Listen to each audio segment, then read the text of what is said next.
Live. We're live. Everybody, we're live. And I'm here this week. I'm actually here this week. I am not dead from COVID, very much alive. Happy to be here with Kristen and Alex on this beautiful Saturday. The sun is shining so brightly through the window behind me. Welcome, everyone. Ern, thanks for being here. Neff, I see you. Janine Timmons in the house. Sexy King Phil is here. Jeremy V, Tom. Ooh, I see a Wild Pancakes in the house. Daniel. Thank you, guys. Welcome, everybody. Adrian is here. Good Lord, you're all here. All of our friends are here this week. Thank you, guys, for joining us. We'll start the show out with a few hey, how are yas real quick. We do have a special guest with us this week. We have Mr. GrimmGreen joining us very shortly. And then at the end of the hour, Alex will have some legislation for us, which is just mountains of it, right? No, this week it's just we got two things. We've got a veto campaign in Hawaii, and of course, commenting on the menthol cigarette and flavored cigar ban to FDA. Awesome. All right. Well, Kristen, hey, how are you? I'm well, thank you. Actually, some exciting news. My husband and I have officially become Northern Wisconsiners, I guess, for lack of, or Wisconsinites. Okay. We got a travel trailer camper. Ooh, I'm so excited. nice. If you had told me like 20 years ago I'd be excited about getting a camper, I would have told you were crazy. But it's really cool. We just got a really good deal. My husband went to the bank because we were starting to talk about it and stuff. And my husband went to the bank and got pre-approved. And the next day, something popped up on Facebook Marketplace. And I called him. He's like, yeah, I've already had 3 people look at it. And it was like less than an hour. And I was like, oh, my God. So I told my husband to leave work early. And we went in and scooped it up because it was just a really, really good deal. It was a 2006 J-Code J flight or something like that. I don't know. But works for us. And then this 4th of July, when we go out to my in-laws' house where they have no air conditioning and stuff, we will be living the life in the air-conditioned camper. Yeah. Our dogs won't be half dead by the time we leave. Is it in good shape? It's actually in pretty good shape. My husband, nice. He's bitching because this has to be fixed or that has to be fixed. Of course, I'm redecorating the entire thing. Sure. Yeah, that's all I care about. I said, I told my husband, because he's like, well, you're going to help me with this. I'm like, no, that's your job. I said, that's how it starts, though. You're like, I'm just going to I make it look this. pretty. And then before you know it, you've gutted the whole thing and you're rebuilding it. Yeah, I'm going for, he's always wanted a cabin. So I'm going for sort of the lake cabin. Right. It's all just going to be shiplap and. There might be a little shiplap, I don't know. But there's definitely going to be some wood, definitely some iron, definitely, just that sort of log cabin-y type decor, but not getting too like bought all your log cabin food stuff at Target looking. I'm not going to do that. I'm trying to make it authentic looking. Yeah. That's awesome. So yeah, I'm excited. My week has been very crazy and like making this huge purchase and running around with the bank and it's been crazy, but now we're fixing it up and it's looking pretty good so far. So very excited. Well, cool. That sounds like a fun spring summer project to get into. Alex, hey, how are you? Hey, hanging in there. I'm tired. I don't know why. You didn't buy a camper too? No, but funny you should mention that. First of all, I didn't know that was the criteria for being a Northern Wisconsinite. I just joke. Everybody has one. Congratulations. But my wife actually just did a photo shoot for there's a guy up here who fixes up like Airstreams. Mm-hmm. The vintage stuff and does a really good job, and one of them is being featured in a magazine, so she just did some photos for that the other day, which is great for her. They're beautiful photos, and hopefully they get put in the magazine. So enough about her. You asked how I was doing. It's great. It's really great. I'm really happy for her and proud. So, that's good. But up here it's it's summer. It's 88 degrees and humid, and there's mosquitoes and summer in the Northeast. Bugs. Yeah. I'm right there with you, man. I was just telling everybody before the stream. Tomorrow the AC is going in. Yeah. It's got to go in tomorrow. I work all day in the sun. I don't want to come home and be hot too. I want to come home and be cool. All right. Well, I guess Daniel has to answer Daniel's question. He asked how many hundreds does it cost to fill up? Nothing, because it's a trailer, so it just gets pulled by my husband's truck. Perfect. Beautiful. Yeah.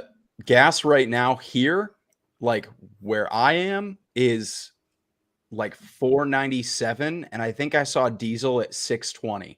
Oh yeah. Diesel is crazy. Rough stuff. Yeah. We got up to $4.39 a couple days ago. Yeah. I just saw today or yesterday. I saw that it was $4.97 for like regular. That's where my couponing skills come in handy. You make sure you use your groceries card, and you get the gas station card, and you combine it. My husband and I got 30 cents a gallon off by doing that. And what we do is we go together. So I just hold the thing until he pulls up, and then pulls my car up, and we fill up, both getting the 30 cent off discount. There you go. Oh, check out those fuel points you can get from your grocery store, you guys. Yeah. Well, all right, you guys, enough about us and enough about gas. Because that's what everybody tunes into CASAA for, is gas prices and weather. Yeah, everybody. Weather, right. Definitely the weather. If everybody here is ready, I say we bring in the man of the hour. You ready to do the thing? I'm going to do the right thing this time, Danielle. I'm going to do the right thing. Let's do it.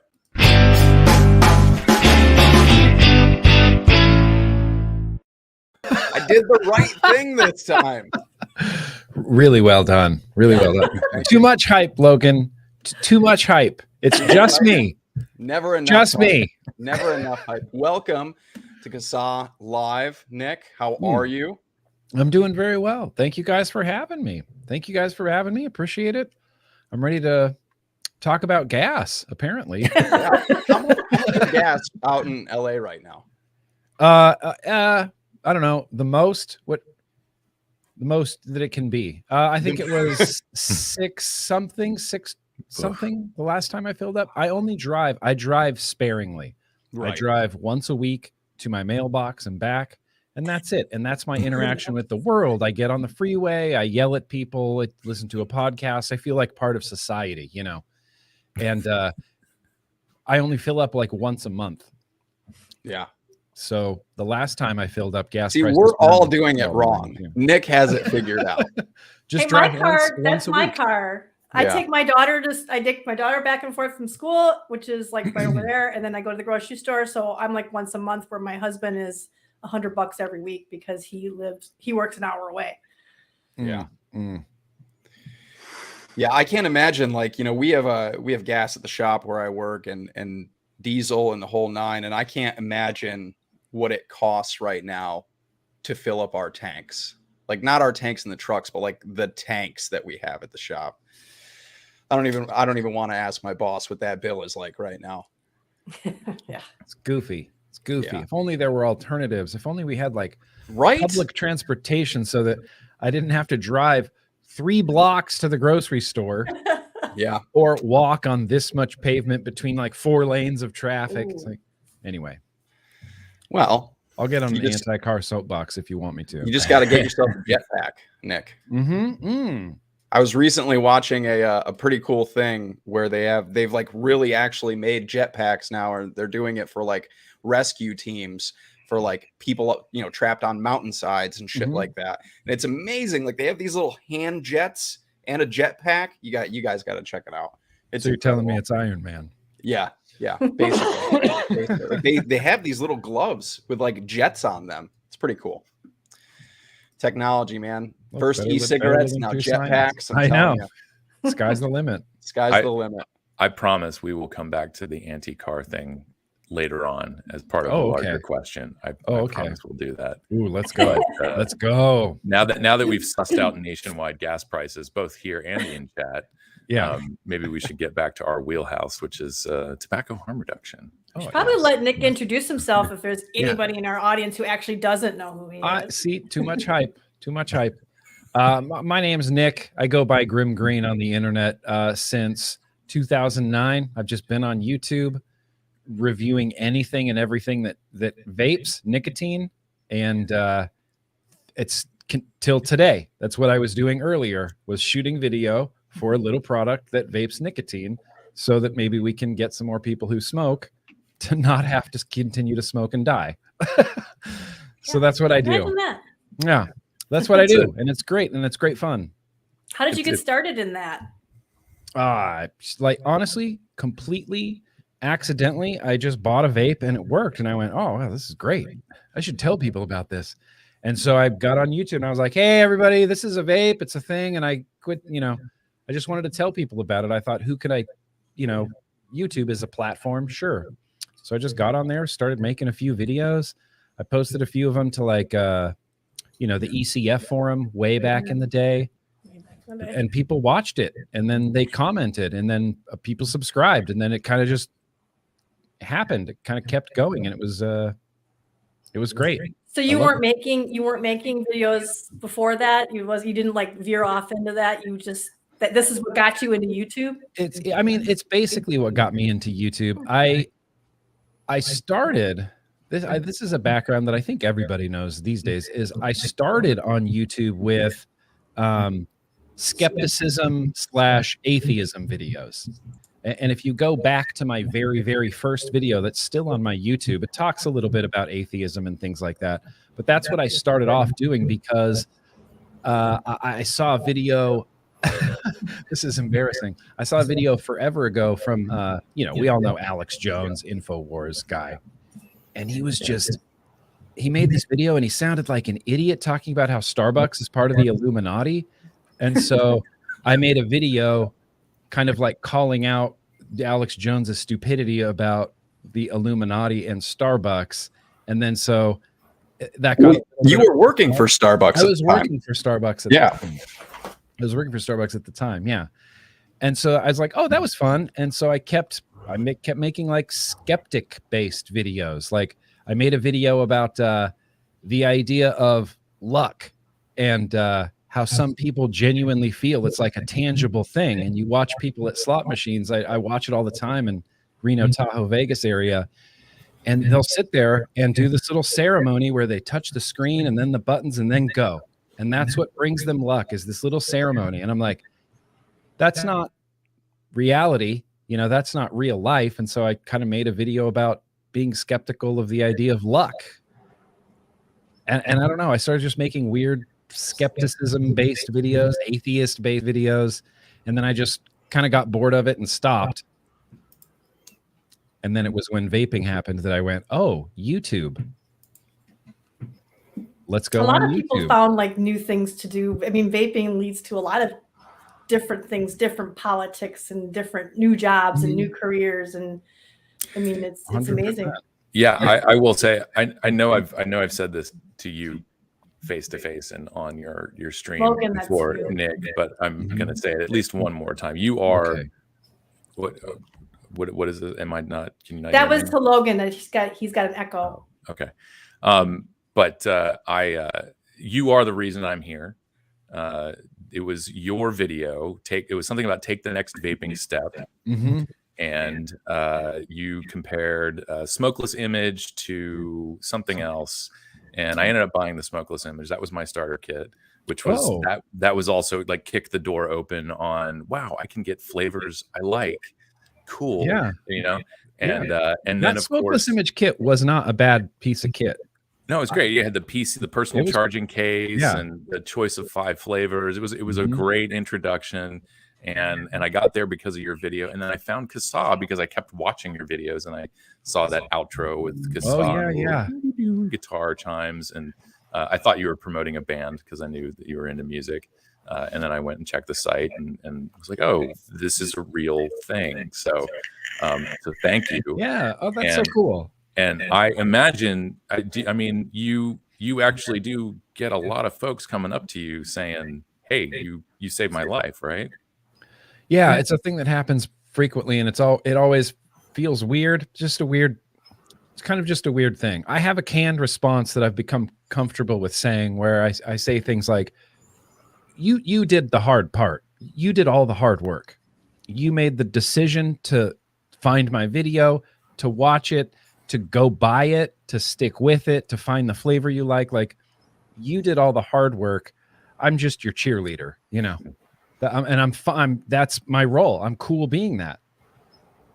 I'm cool. Do you ever get like that imposter syndrome out of that sometimes? Because I've gotten that over the years of you know, thank yous, this, that, and the other, you know, all this and that.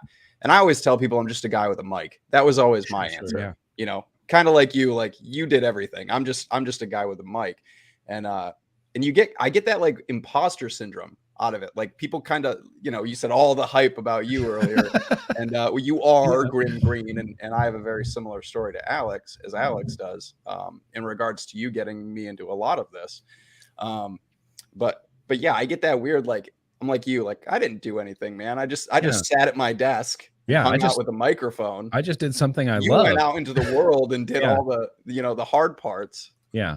100%. And it's true.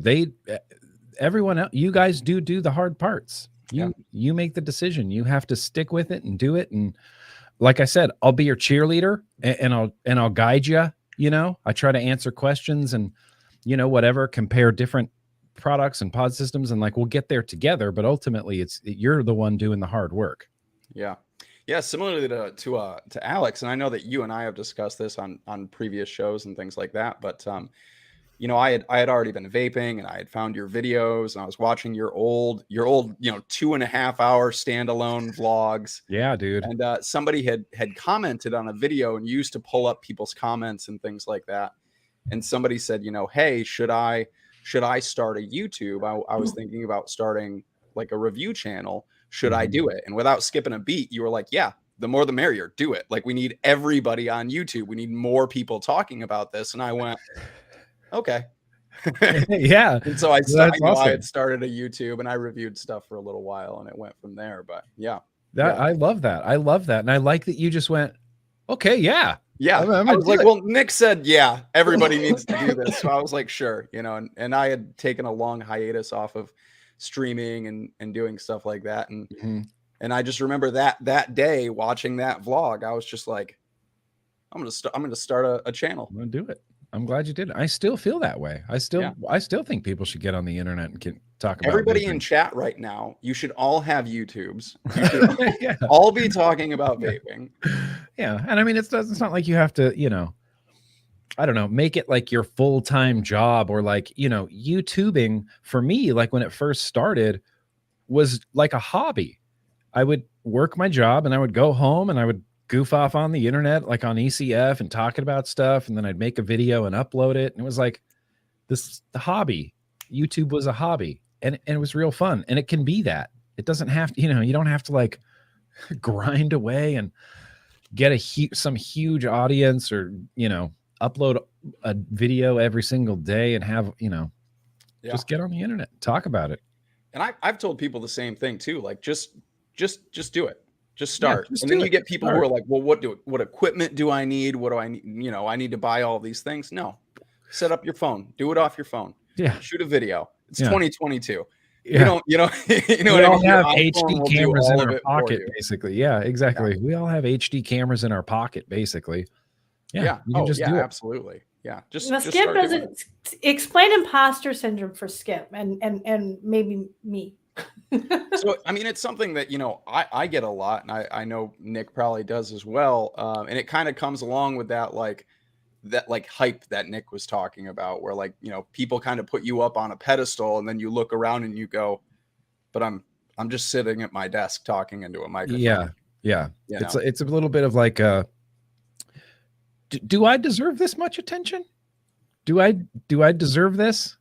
You know, you feel like a little bit of an imposter. It's like, yeah, you might, and it happened some of the very first times I started going to really big vape shows, and I just got mobbed and just tackled to the ground. And I just stood in one place and shook hands for hours and signed autographs and took pictures for hours. The first few times that happened, I went, what the hell? I'm looking in the mirror going, is it like severe imposter syndrome? Like, they know who I am, right? Like, they know that I'm Nick Green, and like, I'm thinking of myself in 7th grade with like acne on my face and no friends. And like, you know, I'm picturing the worst of myself, but like, they know who I am, right? They do. Apparently That's why they do that. Yeah, apparently they do, and they dig it. So it's like, okay. Like I was going to yeah, ask, do you all the still time. have that first video up on your channel? Oh yeah. Do you?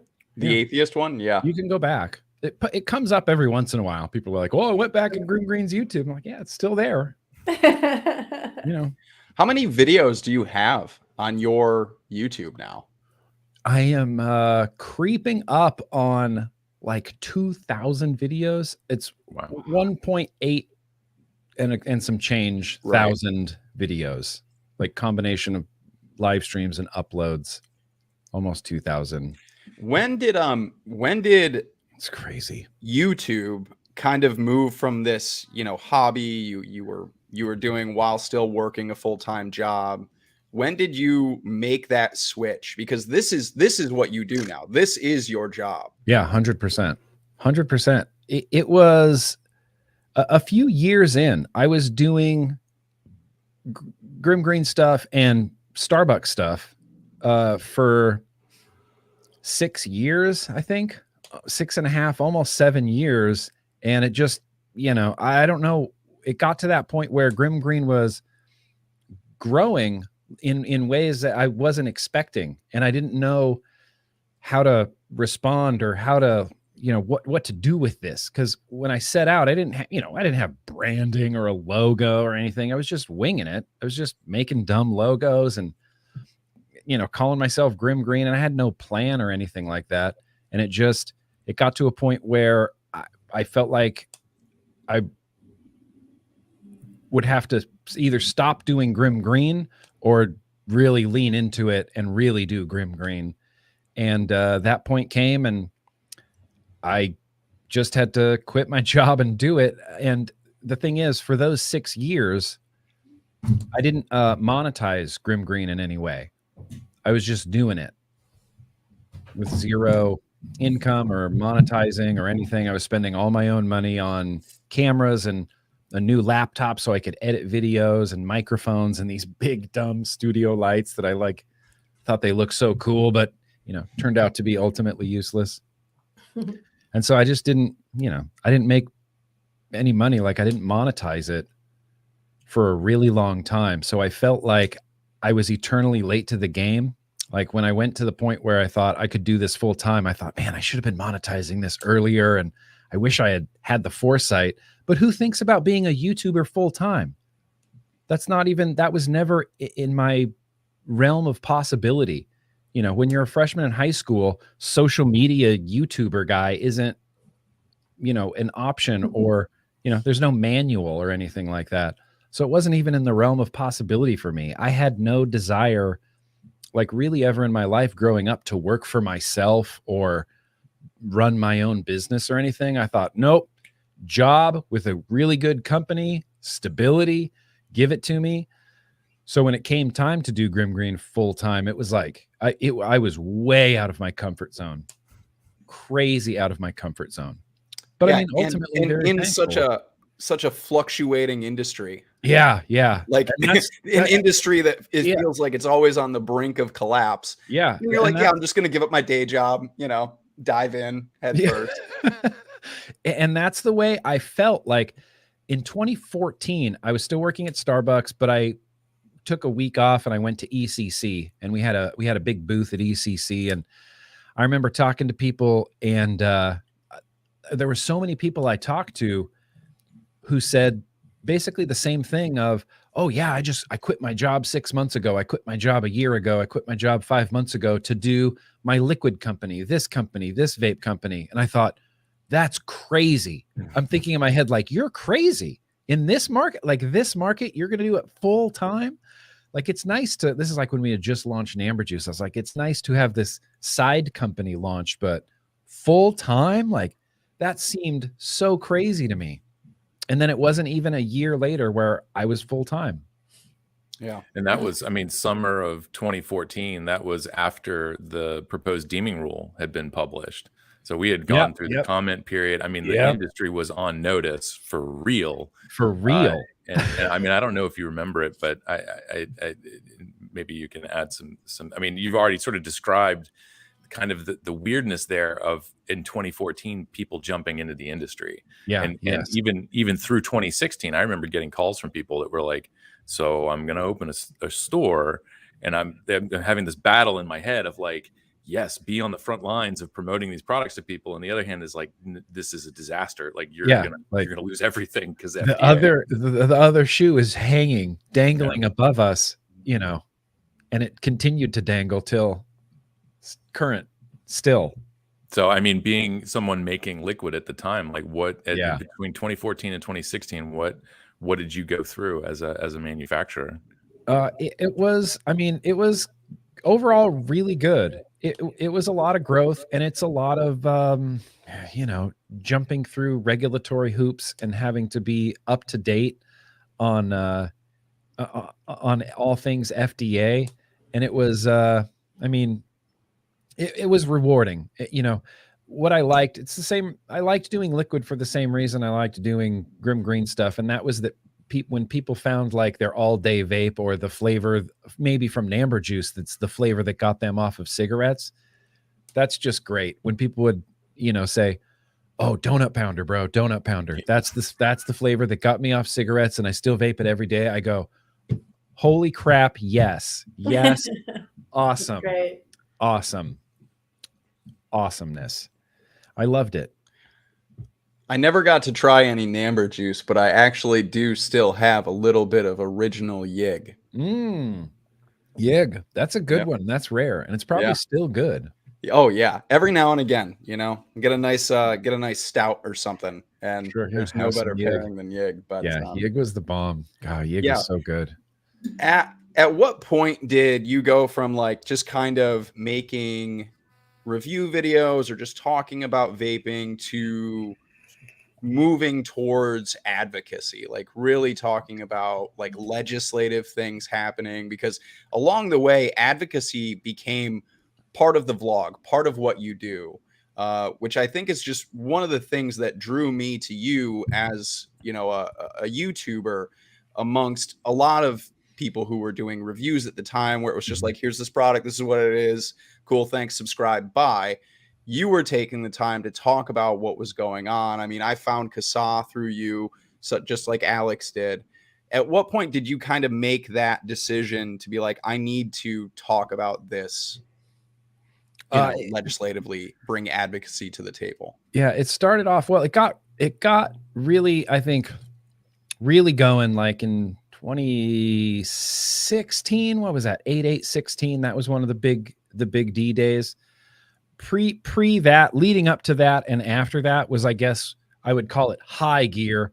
But I was radicalized by, and I think I've told this story about the California flavor ban, the California vape ban that almost happened in 2010, but didn't happen because it got vetoed.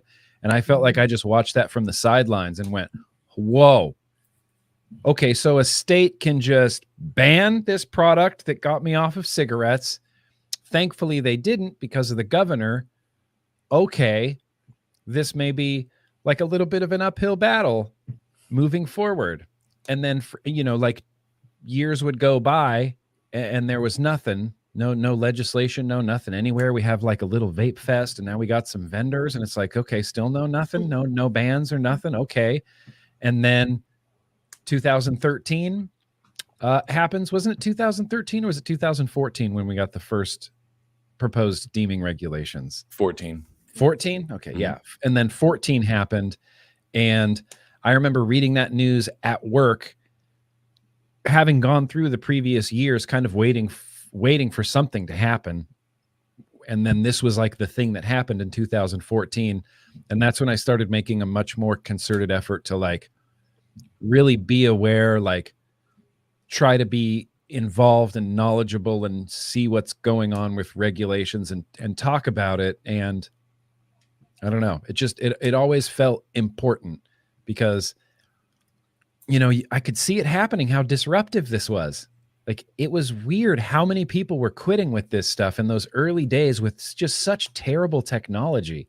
And I was thinking, man, the technology is going to get better and more people are going to quit. And this is going to disrupt so much. I was dreading the day that we saw like an e-cig at a Walmart.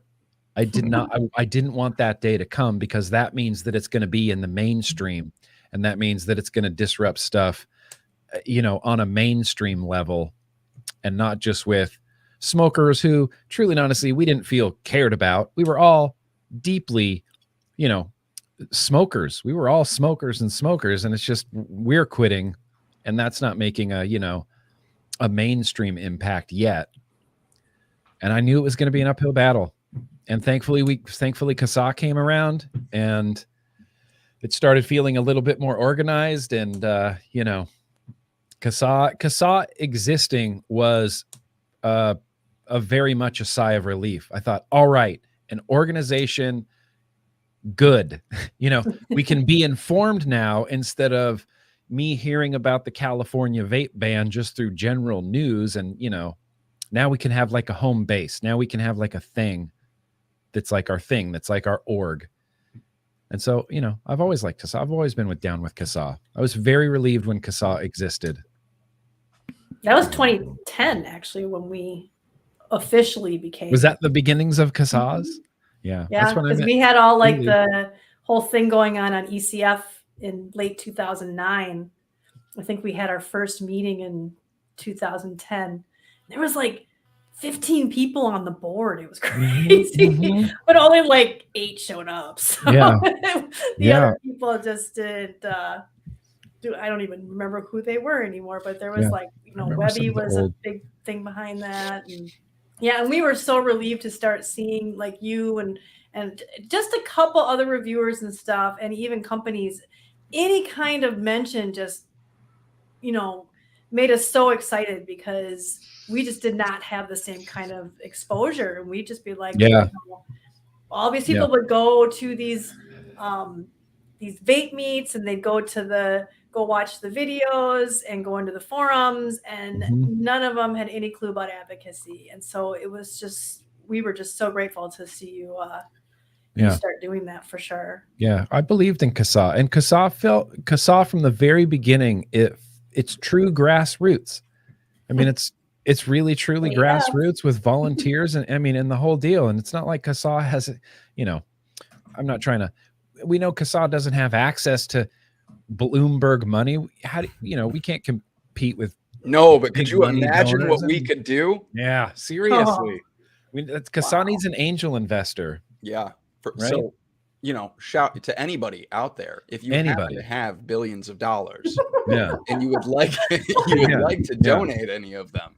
Steve Forbes is at the top of my list for CASAA angel investors. Could be potential. Yeah. Because he's very libertarian. Into Steve Forbes' ear. Yeah, absolutely. Well, I've always, someone told me, who was it? Michelle Minton told me, we just need to get Bill Gates to talk to Steve Forbes about vaping, because if you can get Bill Gates on board with vaping, that seems like and then that could be Bloomberg we can have a then Bill Gates and war of the billionaires. On opposite ends of the spectrum, but billionaires. Yeah, absolutely. So I was going to ask, we have always sort of been the eat your broccoli people, and anytime you get into advocacy, it tends to get some eye roll and blank stares, and just, oh god, come on, get back to the product porn. But so when you started incorporating this advocacy element, was it a good reaction? Was it a bad reaction? How did your community react? It never felt like a negative reaction. The things that are pure advocacy always have less engagement, less views. It's and I always say it's not for everybody, because suddenly becoming a consumer advocate is a pretty big ask, and I talk about this pretty frequently. If you say to someone, oh, you smoked, and now you switch with vaping, good, now defend it to legislators. That's kind of a big ask. And so it always gets a little bit, less engagement, still good, but just less. I started, incorporating it into the vlog and things like this. And I feel like it got a good reaction. I don't think anybody wants to you know, publicly trash news and advocacy. Like nobody in the vlog comments is going to go, God, can you fucking skip news and advocacy for once? I just, you know. Well, especially when you had that great news and advocacy bumper. What, the one that I sang? Yeah. Yeah. That's the one right there. Yeah, that's the one. That lives in my head rent free.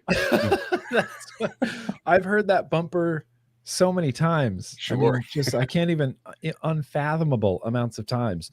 But there were people in the comments and things like that did get involved. They got into it. You know, sometimes advocacy just hits with people and they go, I did quit smoking with this. I am going to defend it. Let's go. And so even if some people rumble and grumble about it, if I can radicalize some other people, then it's worth it. You know, the positive feedback is worth it. And some people didn't even know that we existed. You know, they'd hear about like the industry groups, but they didn't realize that there was somebody out there trying to help consumers who were just consumers like them and didn't have this ulterior, you know, motive of just trying to make money off them. Oh, come sign up on my website so I can get your email address and you can advocacy. You know? Like, and I can send you ads and stuff. But yeah. I mean, I wouldn't be here right now if it wasn't for Nick talking about CASAA and about advocacy, because, you know, middle of a vlog or whatever, he dropped that logo on the screen, join CASAA, head over, and I was like, oh cool, I'm just gonna head over, see what this website is about. And that old outdated clunky CASAA website we had, which is now super, it's just incredible. Danielle Jones. Yeah. And for those who don't watch Nick's show, if there's anybody out there, Danielle is on your show, right, Nick? Yeah. TBN. Danielle, our president, CASAA's president, for people who are watching who don't know who Danielle is. No big deal. Yeah. CASAA president, Danielle Jones. Yeah. She's been a great addition to the, you know, TBN advocacy stream. It's great. She fact checks me. She fact checks everything we say. She makes sure that we stay honest and reasonable. And there's been so many times that, you know, on the stream where I'll get really going on something and Danielle will have to go, actually, I mean, really XYZ. And I'll go, oh yeah, that actually is a much more logical. Yeah. Good. Smart. Okay. Thank you. Thanks for that. Yeah. Like Danielle's an ace. We got you straightened out on smokeless, right? Yeah. Smokeless. Yeah. Lots of things, you know, lots of things. So it's been great. Danielle's been awesome on that.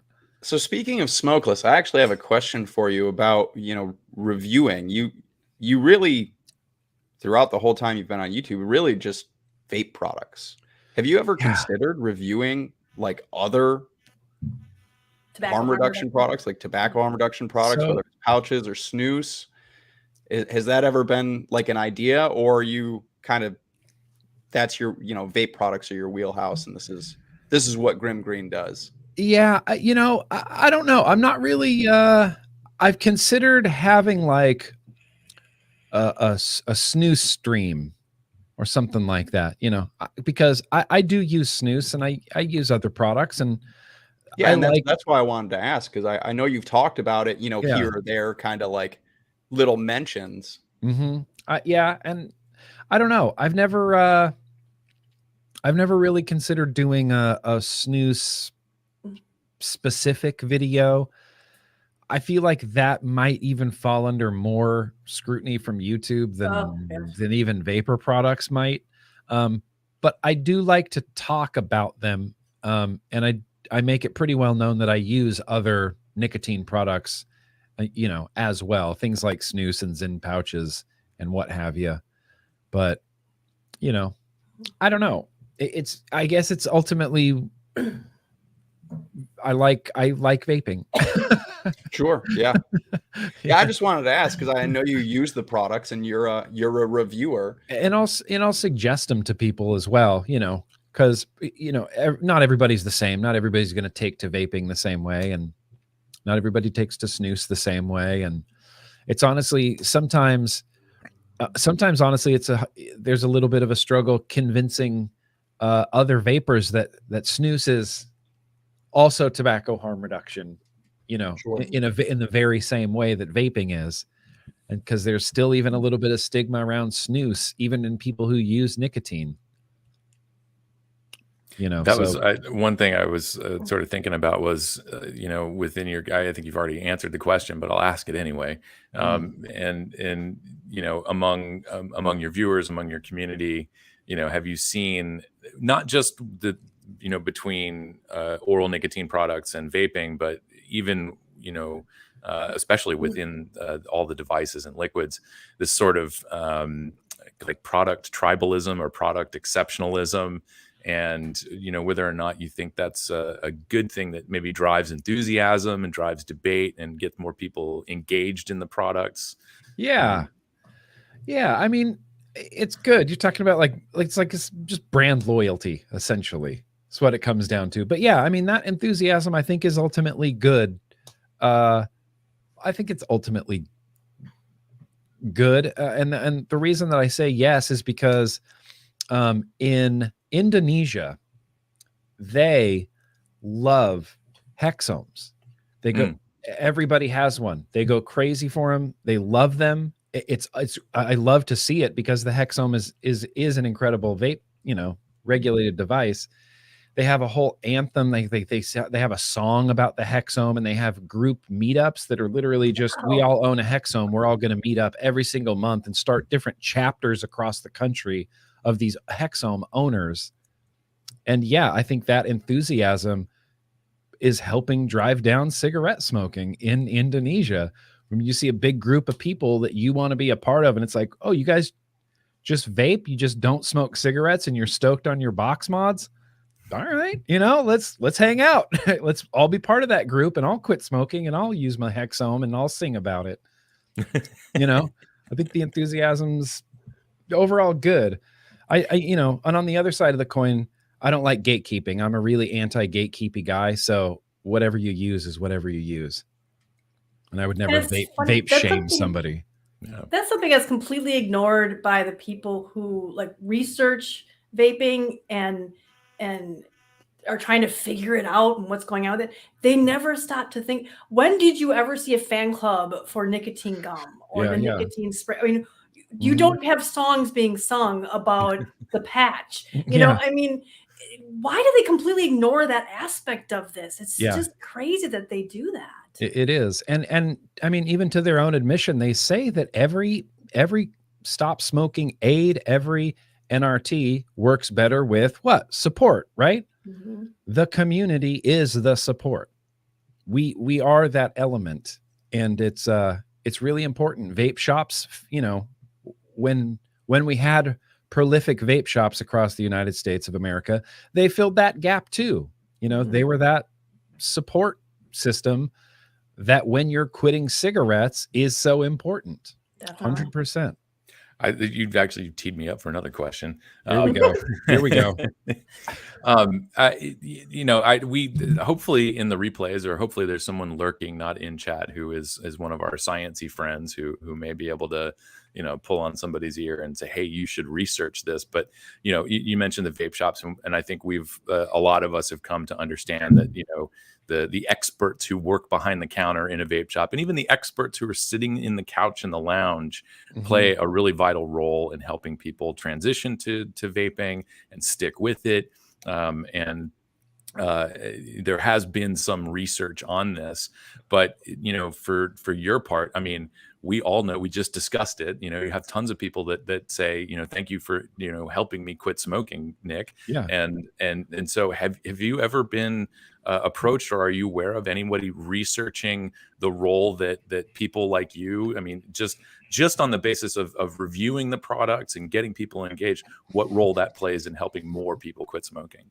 You know what? No, I have no idea. I mean, all I can see is anecdotally, you know, other than I've helped maybe XYZ people, and then I see them in chats or wherever on my Discord or other places on the internet helping XYZ people. And then, you know, I don't know how the whole system works, but it feels like it spreads really rapidly.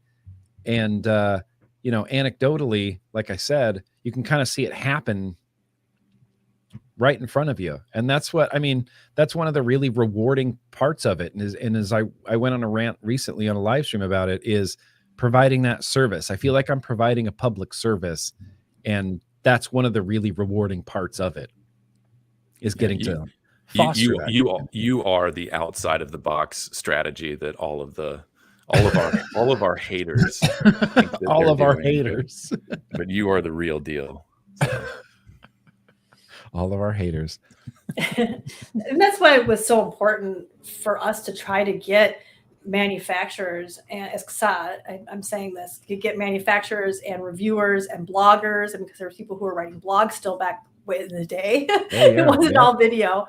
And trying to get them involved in this, because they had the audience, they had the people, the ability, especially the vape shops and the companies who had these huge email lists of people. And it was so frustrating that none of them would just tell you, can you please just tell your customers that a ban's happening? Could you just please? You know, and it's like pulling teeth. And so, getting, you know, somebody like you with the audience you had to tell people that, we're like, yes. Well, you know, I can't tell you. I mean, it's you are part of that game-changing thing, because what was one of the things CASAA was doing, you talked about being, what was it?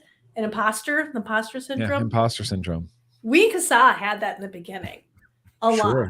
Sure. I mean, we still do sometimes, in all honesty. Sometimes I feel like we're still faking it till we make it. You know?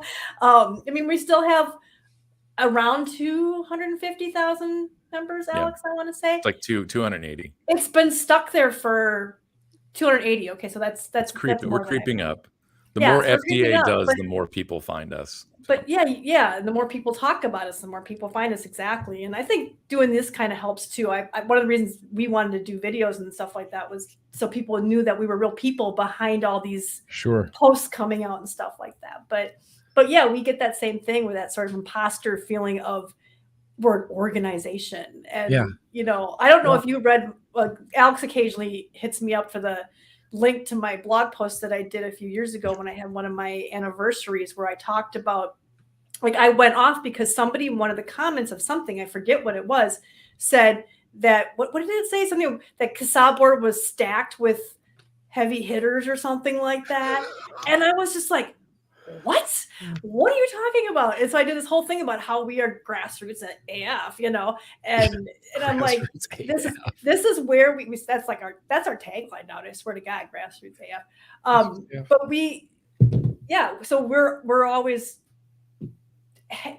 none of us did this before. Alex was never a CEO before. I was the whole social media stuff. I had to figure it as I go.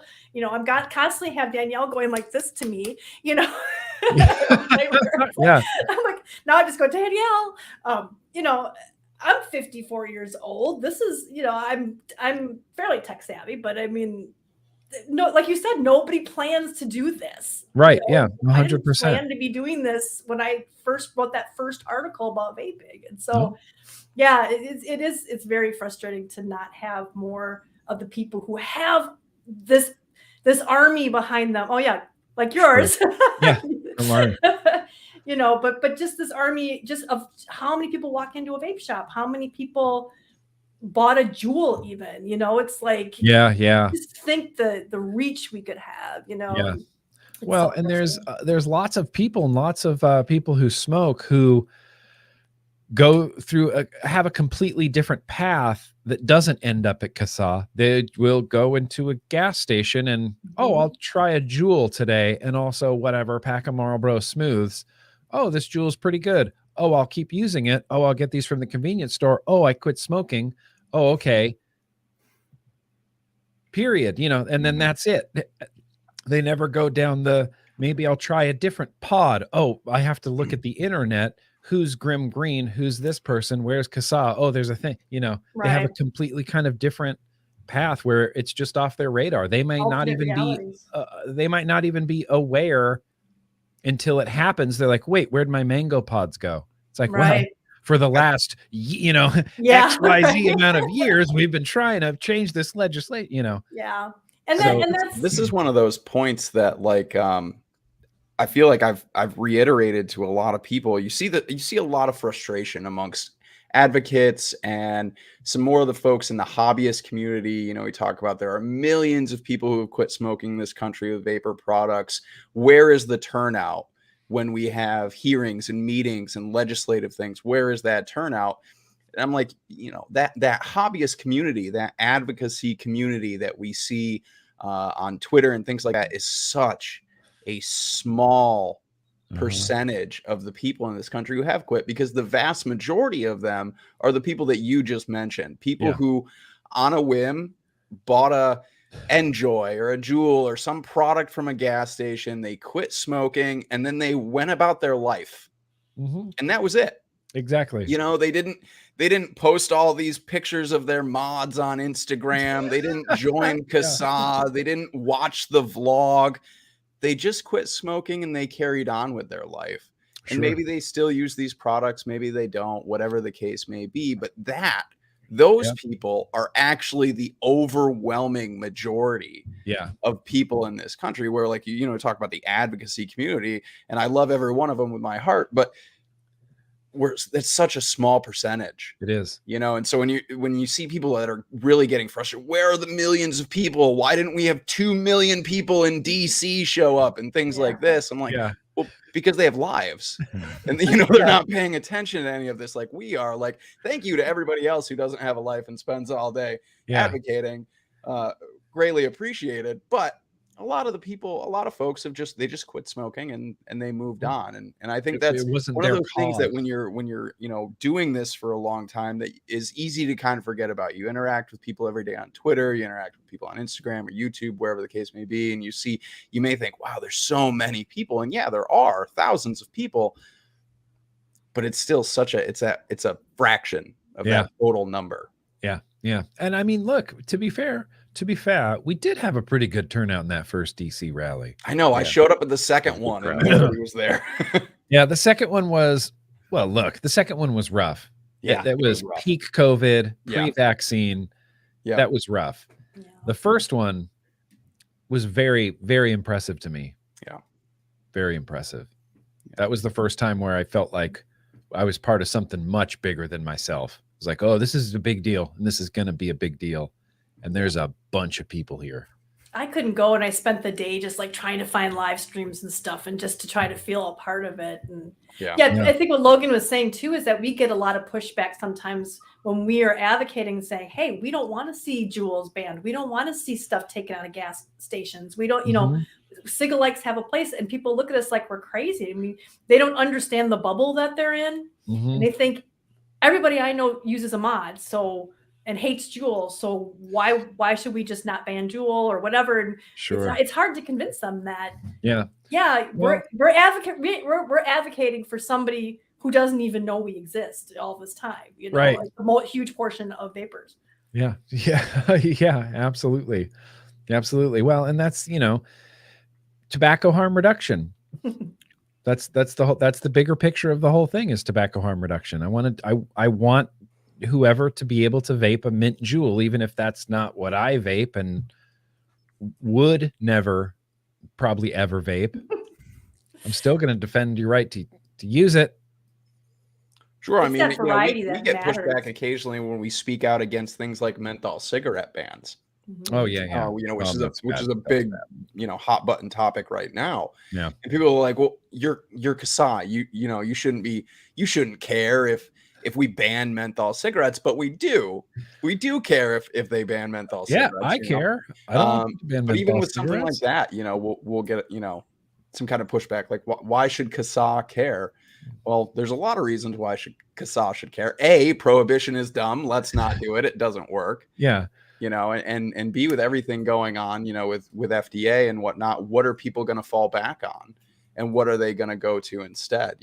So there are a lot of reasons why we get involved in things like that. But even we, get pushback on those topics. Well, just look what happened, with the vaping stuff and these kids who are getting tased. I mean, I just tweeted about it yesterday. We've had three kids tased now. One like blacklisted from every school in their district.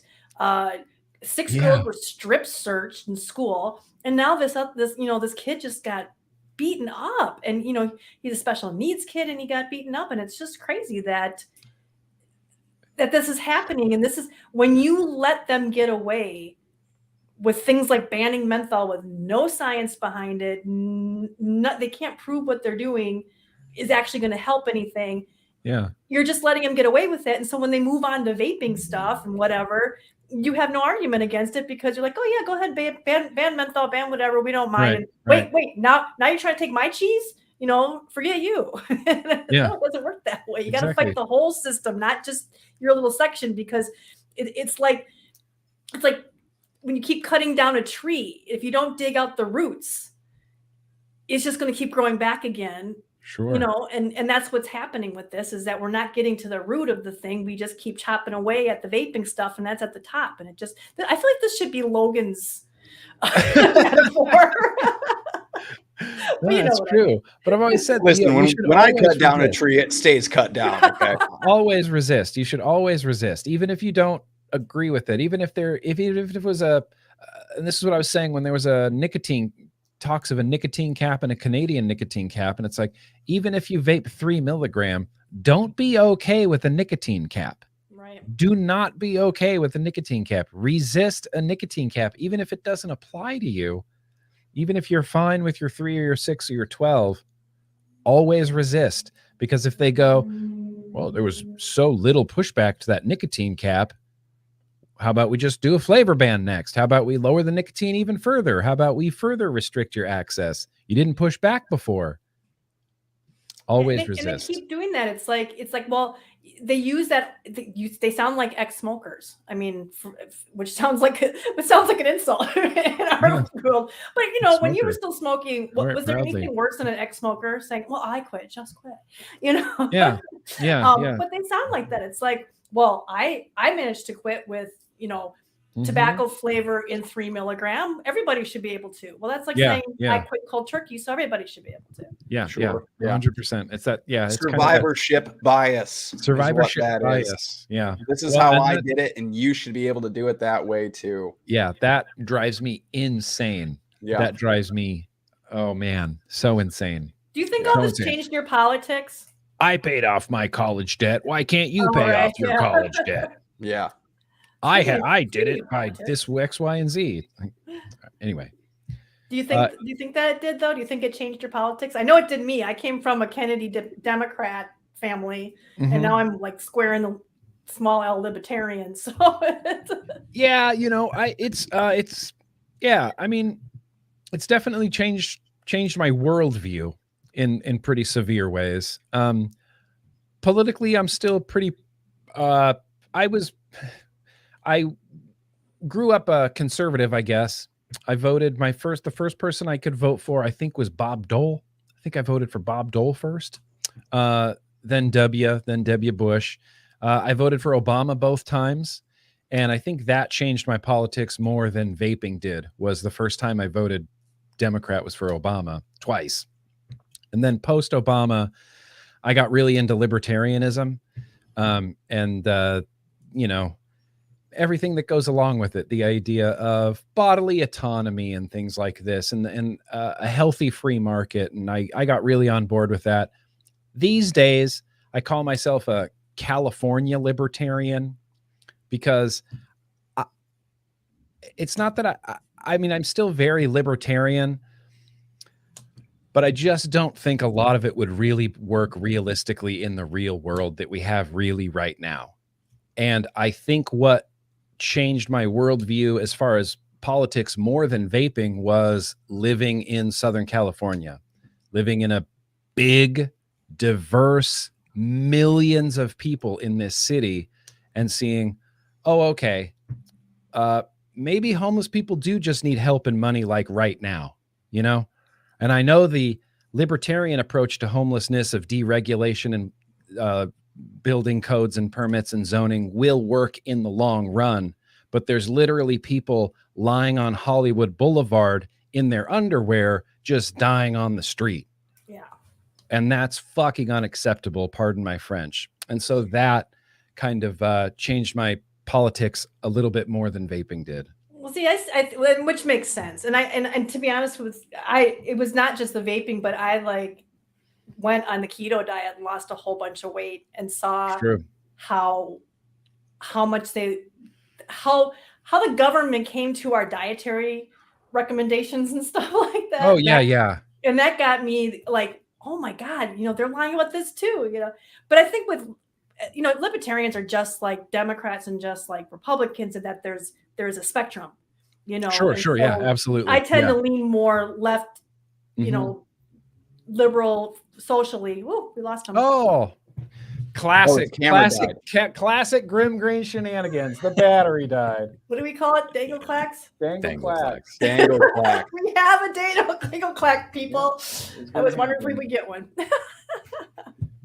Let's see. It's just. I mean, I'm with Kristen here though too.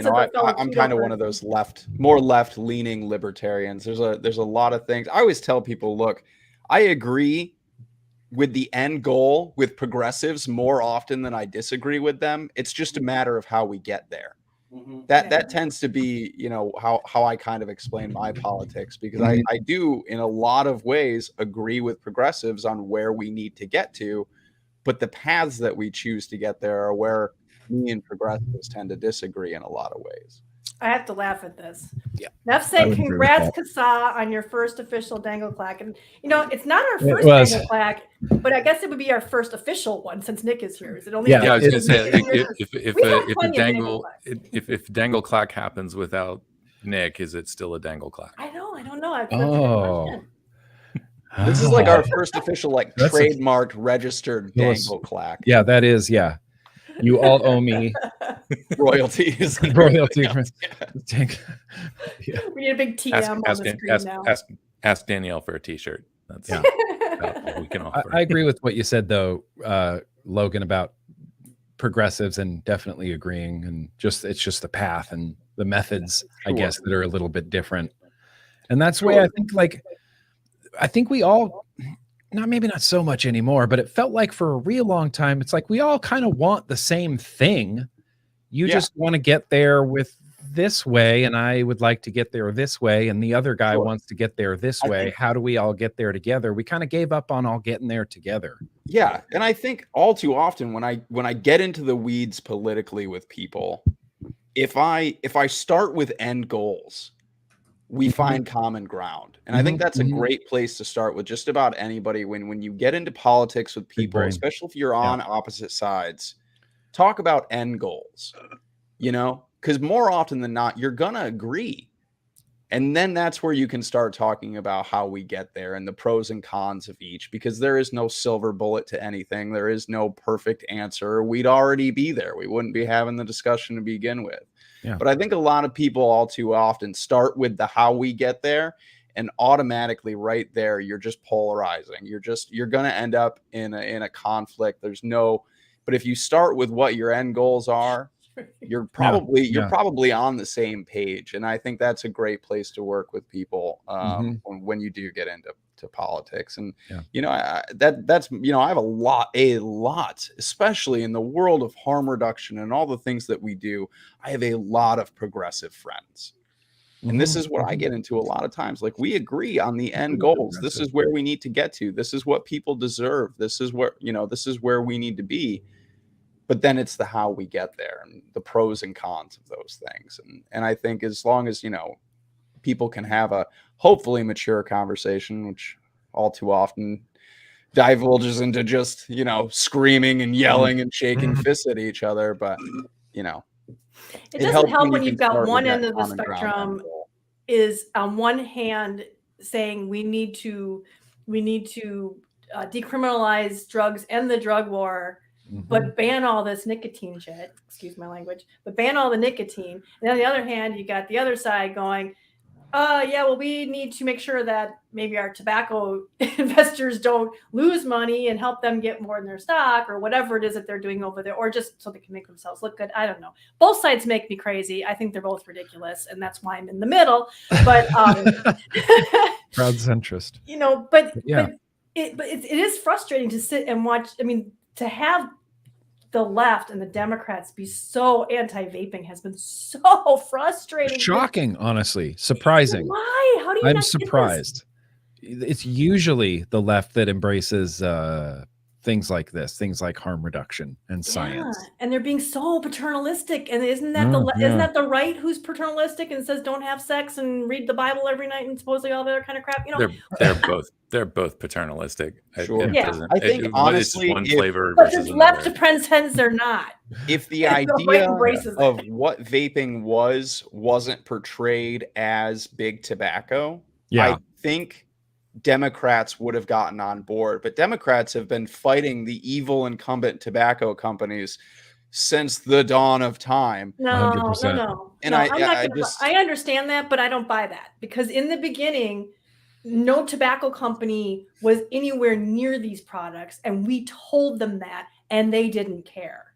You know, like I think that's kind of the thing, though, where like it's always been the idea that vaping was just another guise of big tobacco. It was just another plot. It was another plot to hook our kids by big tobacco. I know, but they were told it wasn't. Even when tobacco companies weren't involved yet.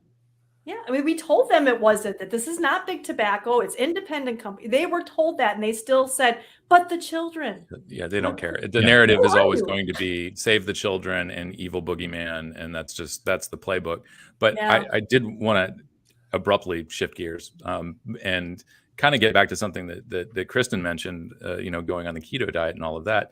One of the things I think some of us have experienced, and I'm curious about your experience here, is getting into this, actually digging into the issue and learning about all the things that we've learned about over the years.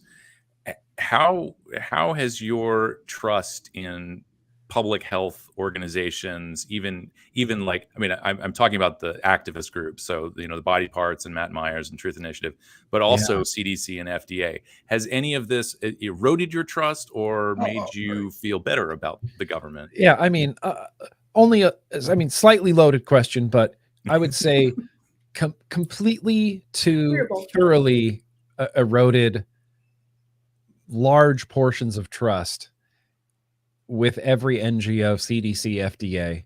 And it's hard because this is what I struggle with is like, you can't throw the baby out with the bathwater, right? So you can't say that because CDC bungled Diwali, that everything else that CDC's ever done has also been bullshit.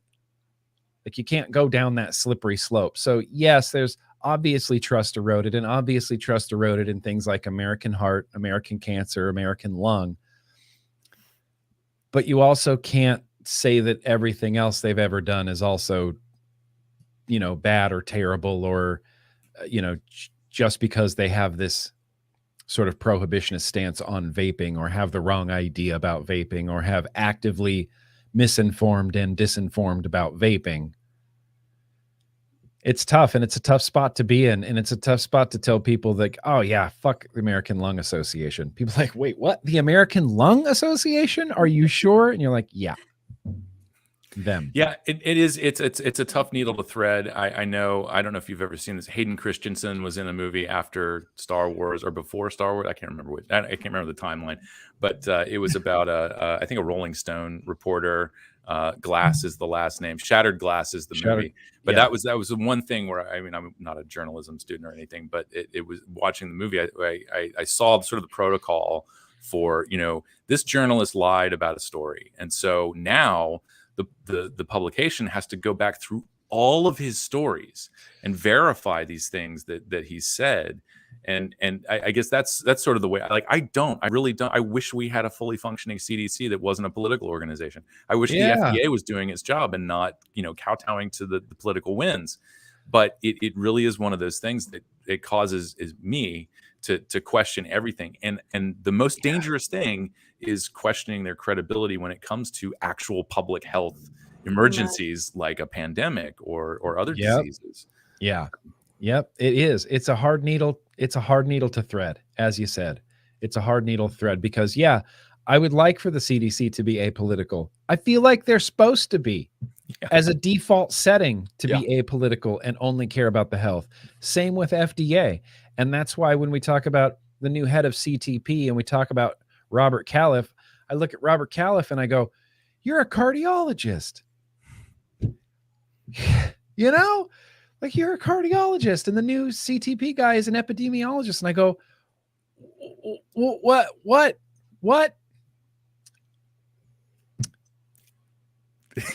Yeah.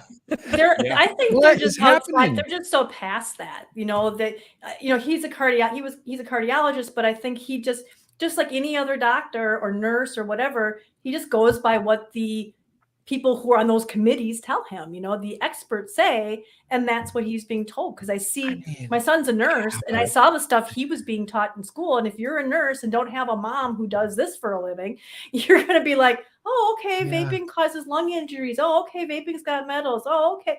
Of course it's horrible. You shouldn't do it. It's just as bad as that's what your takeaway is going to be. And that's what then you go on to be a doctor and a cardiologist, and nobody ever tells you different. But and that's a bummer too.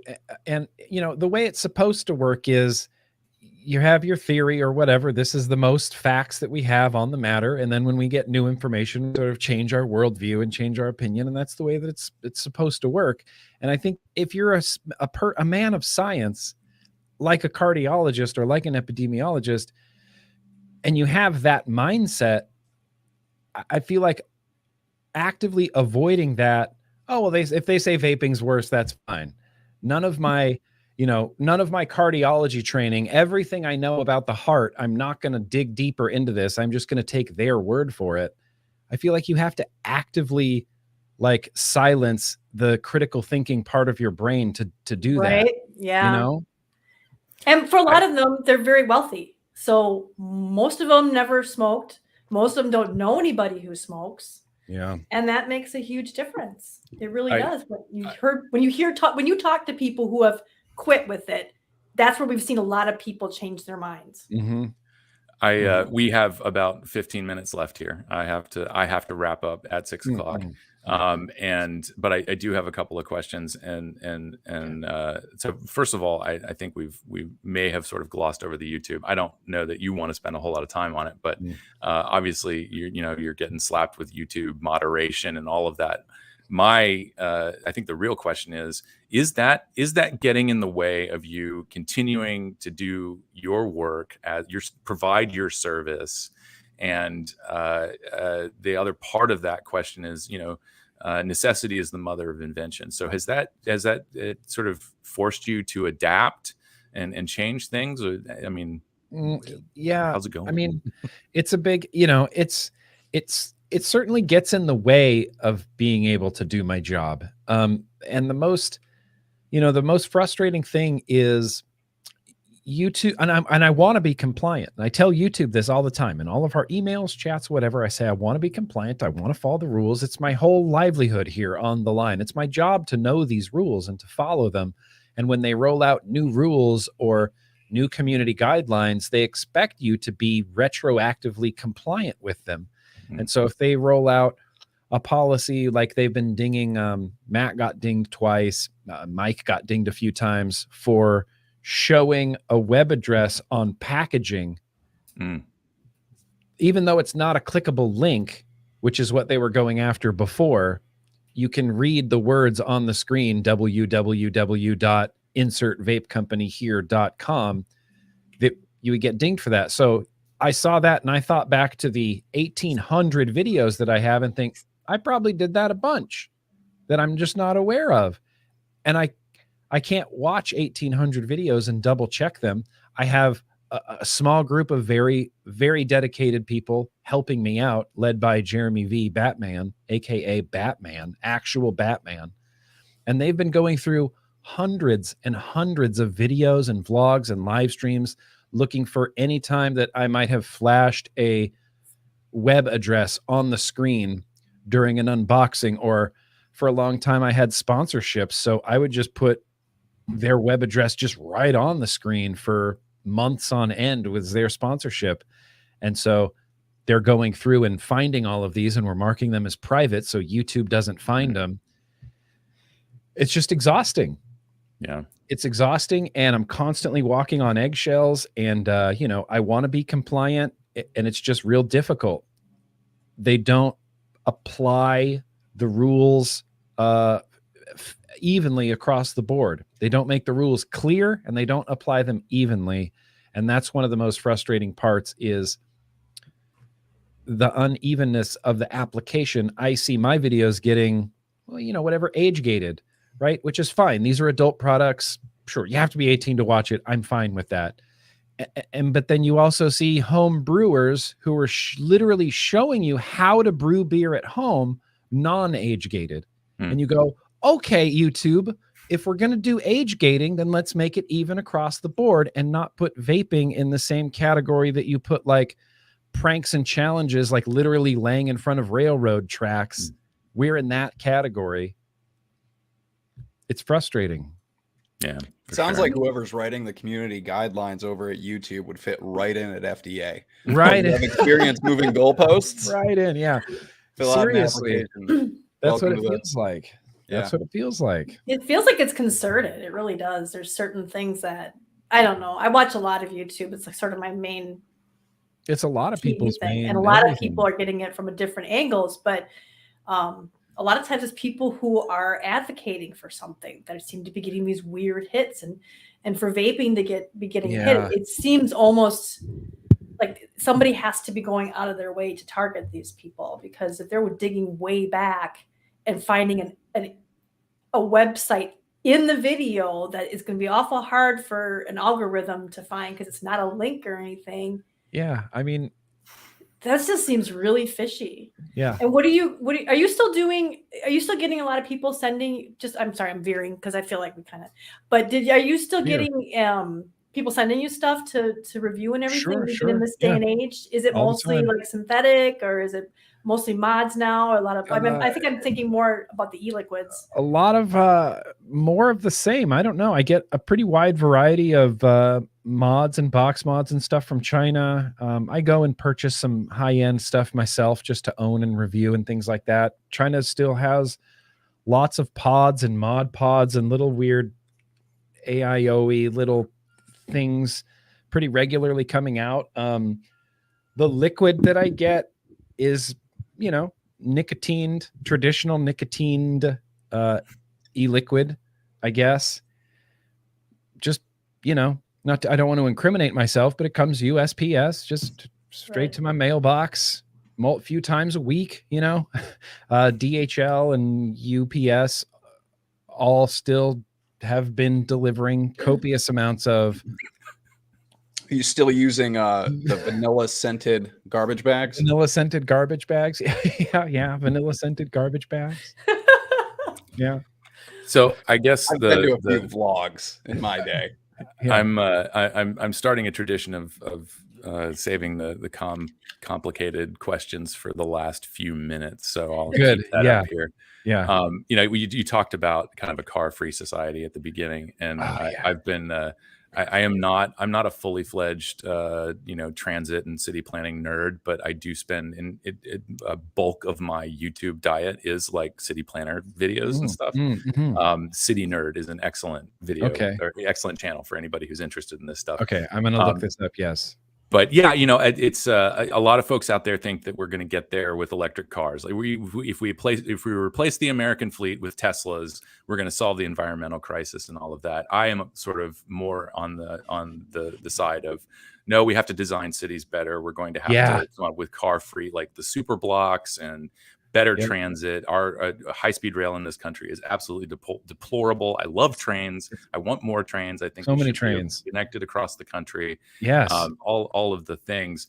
But to get to that point where you and I and maybe a few other people listening can imagine that sort of maybe car light society. I don't think you're going to solve it for the rural areas. And it's not a problem everywhere, though. Like when I say that I'm anti-cars or like fuck cars just because that's fun, it's not, it's not all cars, and it's not all areas of the world or all areas of America. There's just certain places, and maybe it's just my experience in San Diego and Los Angeles that has got me into more the city zoning and city planning nerd, but there needs to be another solution. I mean, we can't just keep widening freeways. We've widened the 5 to like 8 lanes on both sides, and there's still traffic. I'm like, okay, we're just going to make it wider. Just keep making it wider, guys. Yeah, it's awful. Anybody who thinks that more lanes solves the problem, just drive I-95 through Miami. It is just an look up absolute nightmare. induced But demand. to make a parallel here, though, that what I was kind of getting at was, I guess the mental gymnastics we have to do to get to that part of like, oh yeah, I can imagine a world without cars. It's sort of similar here with, what we're talking about with harm reduction and making sure these products are available. And I imagine that's pretty challenging for a lot of people. So I actually didn't fully form this question, but it's sort of getting more towards,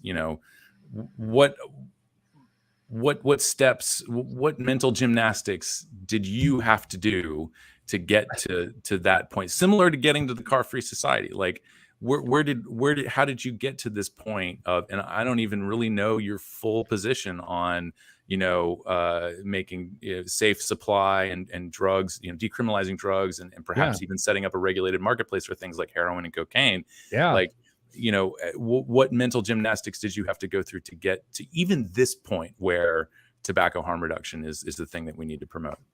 I mean, I don't know so much that I would call it mental gymnastics in that. I mean, I don't know. I don't know. That's a really good question that I'm not sure that I even have an answer to. I think it's the progressive in me. And sometimes when Danielle Jones and I are after stream and we just hang out and talk for like 6 more hours about, everything in the world and politics, I always tell her, I feel like sometimes I'm too progressive. Like I'm just a little too progressive. It's like, yeah, I can picture like a car light LA and it's beautiful. And I don't know why we're not there yet. It's like, why haven't we got there yet? What's holding us back? Well, let's stop what's holding us back and let's get there. I want society to move forward. And I can picture the same car light LA. I can picture the same cigarette light America where the vast majority are using safer nicotine products and e-liquids are in vape shops, and it's very much like craft beer, and there's specialty e-liquids you can get, and it's a thing. It's a pastime, and we all, like, we would have coffee. You can go into vape places and get specialty liquids and consume your nicotine like in a coffee shop type of environment, and I can picture that. I can see that, and then I go, well, why aren't we there yet? We could have got there. We could be there. We could be cigarette free in America. It could look like that. Why aren't we there yet? Too progressive. Well, it's good. You've answered my question with a. Did I answer your question? Okay. Question, so. And it all started. I mean, harm reduction, like drug harm reduction, if we want to talk about, and I don't know if that's the correct terminology. I'm still new here, but there was a video I saw on YouTube ages ago, 2007, that was had that real clickbaity title that said what the US would look like if all drugs were decriminalized. And I went, huh.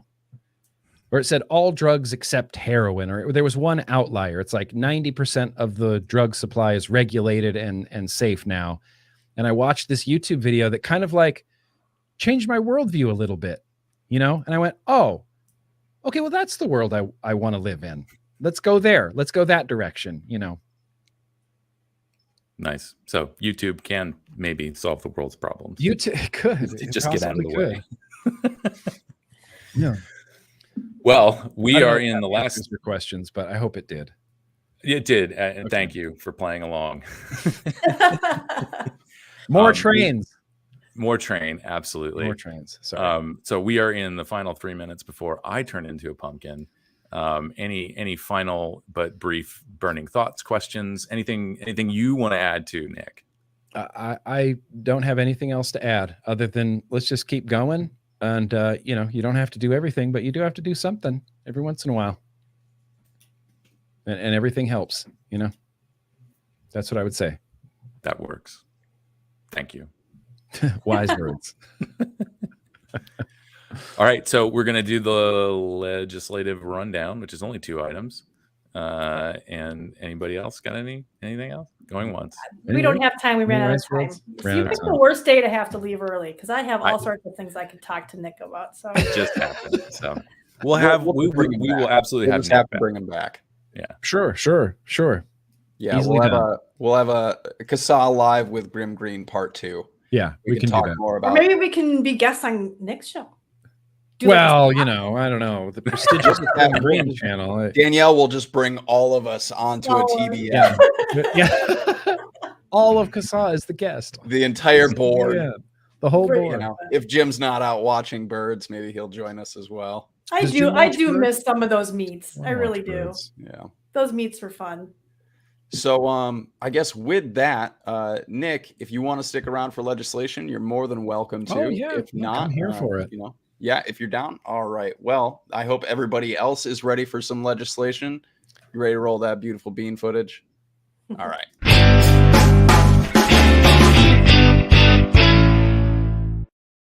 All right, Alex, what do you got for us this week? What do we need to keep our eyes and ears on? I am going to do the share screen thing. Here we go. This is our big clicky map of the United States, and we will start in Hawaii. As mentioned at the top of the show, Hawaii's flavor ban bill, which is HB 1570, is moving to the governor's desk for a signature. And so I know we're getting some help from businesses in Hawaii driving people to our call to action page. So anybody else who's not getting those emails from businesses in Hawaii, but you happen to be listening and watching this, please take advantage of this. Send your please veto email to the governor. This is not over yet. The governor has until June 27th to sign the bill, and things are really ramping up this week. So absolutely get involved, take action. And you don't have to go with what I've written here. You can include you're encouraged to include your personal story. And for anybody who's interested in the nuances of this, yes, this bill does provide an exemption for products that get a PMTA, but that is kind of like almost all other places that have included this. That's just for getting all the way through the process. So if your favorite preferred e-liquid doesn't have a PMTA, but maybe has provisional authorization while the application is still going through, not allowed to be sold in Hawaii. So, and also this pretty much narrows the field to companies that can afford to get through the process, which we're glad to see Enjoy and some other companies getting through this, but that's not the variety and the excitement that we really want in the marketplace to get people engaged in switching to smoke-free products. So please take advantage of our call to action and urge the governor to veto HB 1570. The next one, because I am now 1 minute late, is going to be commenting to the FDA on the menthol cigarette and flavored cigar ban. We talked about this last week. It's still up. You have until July 5th to get your comments in. So plenty of time. There's no rush. There is no pre-written message here. This is strictly, in your own words, why do you think menthol should not be banned? But also for those who, if you're on the fence about this, totally respect your opinion. CASAA's position, of course, as Logan expertly articulated at the early on in the podcast, is bans are dumb and we shouldn't do them. Or maybe that was Nick. Both of you guys, we've all said this. Prohibition does not work and makes things worse. Sucks. Don't do it. The real important thing to emphasize here is that people must have access to safer alternatives. We don't condone forcing people to switch to smoke-free alternatives. Obviously, we would love to see people discover these products and get excited about them on their own. But if the FDA is going to move through with this paternalistic, top-down kind of forcing people to quit smoking menthol, then there have to be places for people to land. And nicotine gum isn't going to cut it. So take this opportunity to encourage FDA to authorize more smoke-free alternatives. And do that for both rules. Just remember, there's 2 rules. And you can get all the background and all the research you want to do, because vapors love to research stuff now that we quit smoking. You can get all of these things and even some thoughtful opinion from Danielle Jones, CASAA's board president, all on our engagement page. And with that, we can end the legislative rundown. Well done. I think you just broke a new record, sir. I think you just broke a new record. Yeah. Speed running that rundown. Well, I do have to bounce even if because you we have are, to go. I have to go eat dinner, and we have to get to an event. So I am actually gonna cut out and leave you guys to it. Well, excellent job, Okay. Alex. Nick will help take this out. Thanks for coming on this week, Alex. Appreciate you. Thank you, Nick. Thank you, everybody in Sounds chat. good. Thank you, Logan and Kristen. Thank you again, Nick. Not just for coming on the show, but My for pleasure. everything that you do is absolutely vital. And I don't necessarily have all the words to say how much we appreciate you, but You don't need it. that'll have I to do. appreciate that. Awesome. I'm here for it. It's my pleasure. Bye, Alex. Bye, guys. Thanks. I guess that means that it's spiel time. It's the spiel time. It's the spiel time. So, everybody here, if you are not already a member of CASAA, you are absolutely doing everything wrong. So, leave this stream immediately. Head over to CASAA.org. It's CASAA.org. Head over there, become a member. It's absolutely free. We promise not to flood your inbox with emails every 45 minutes, just occasionally. Head over, drop a testimonial on our testimonial page. We have over 13,000 testimonials from people across, everywhere across the country. Share your story. It's absolutely vital. The more testimonies we have, the better. We are absolutely not just anecdotes. So share your stories. Check out merch while you're there. I know Danielle will yell at me if I don't mention our merch. So please check out merch while you're there. Pick up some sweet swag. Yes, right there it is. Why'd you keep it covered this whole time? I was chilly. I waited till you mentioned the merch. Yeah. Wait, we got to bring that up. Merch. Be like destruction. Nick. Not only is it a great way to help support CASAA, but you also get to be a walking billboard for tobacco harm reduction. Go pick up. We have a sale coming up too. Memorial Day sale. We do. We have a Memorial Day sale. What is the percent off on that sale? I don't know. Buy shirts. I don't remember what the percent off is. I don't Either, remember but what check it it was. out. We do have a 10%? sale. I know, Danielle, and I tell just me put when it up in my Instagram story too. I know. I just shared it. Danielle's in chat. Maybe Off she my can. brain. Maybe she can tell everybody what it is. I don't remember off the top of my head.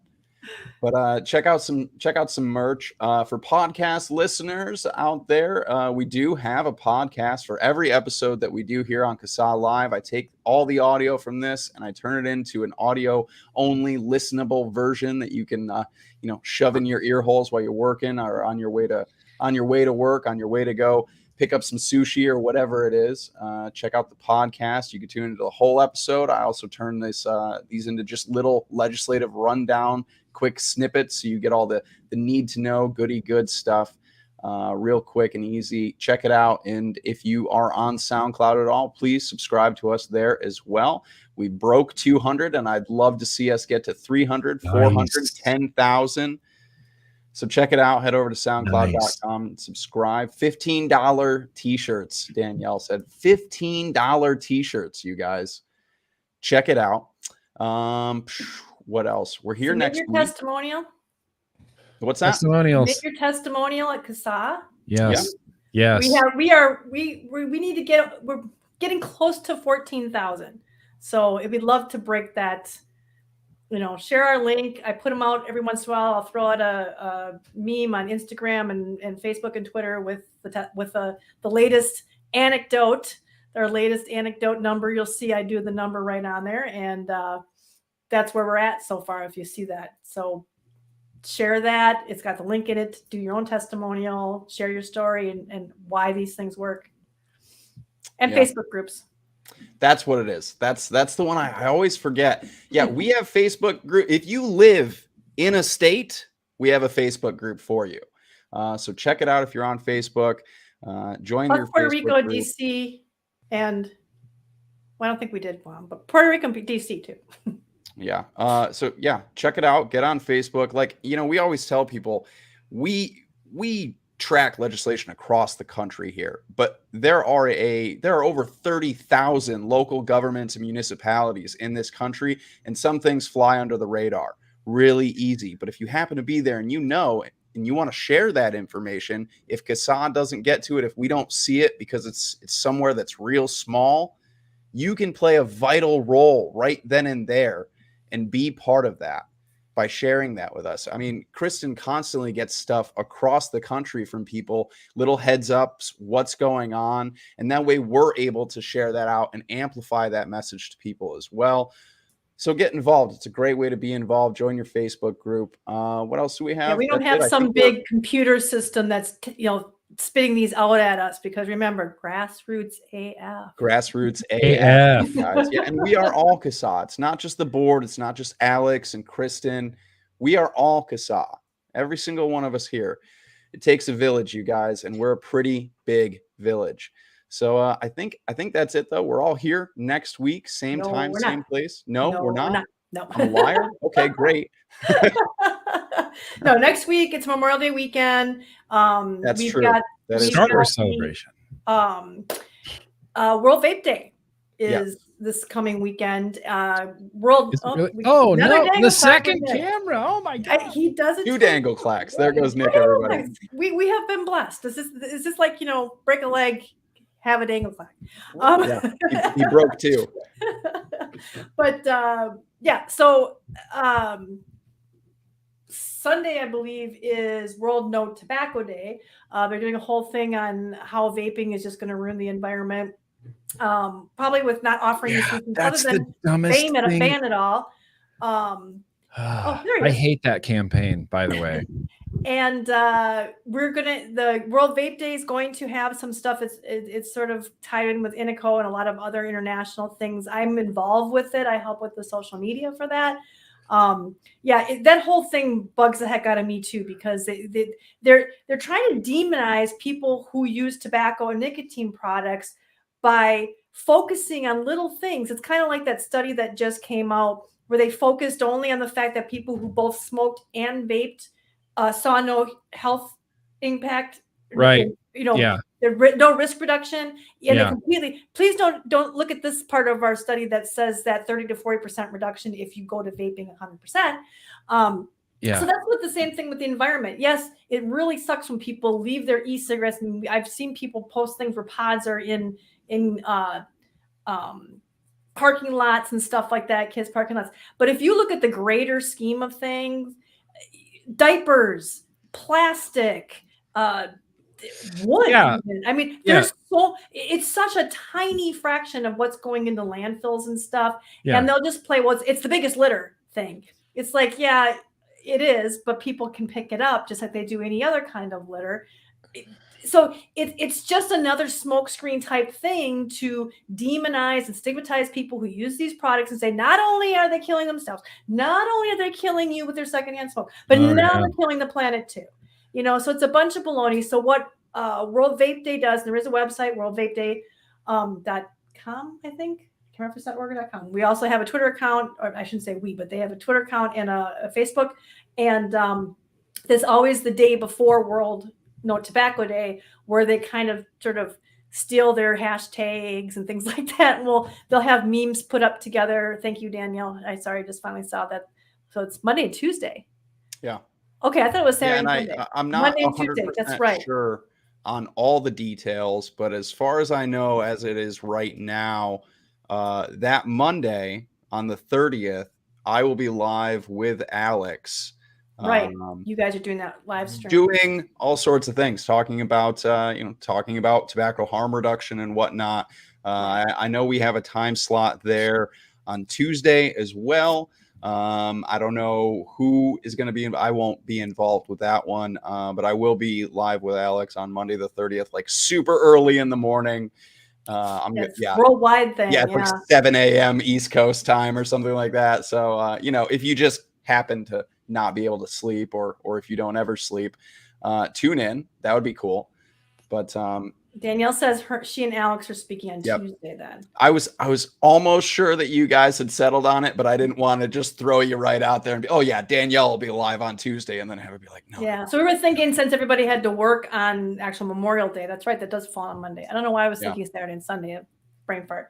But yeah, so that's why we thought, let's take off the weekend from doing this so that people can at least have a little time with their family since the actual holiday. So, but then we should be back after that. We've got some interesting people we might have coming in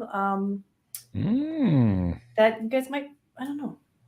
Audrey, I don't know if you guys are familiar with Clash in New York.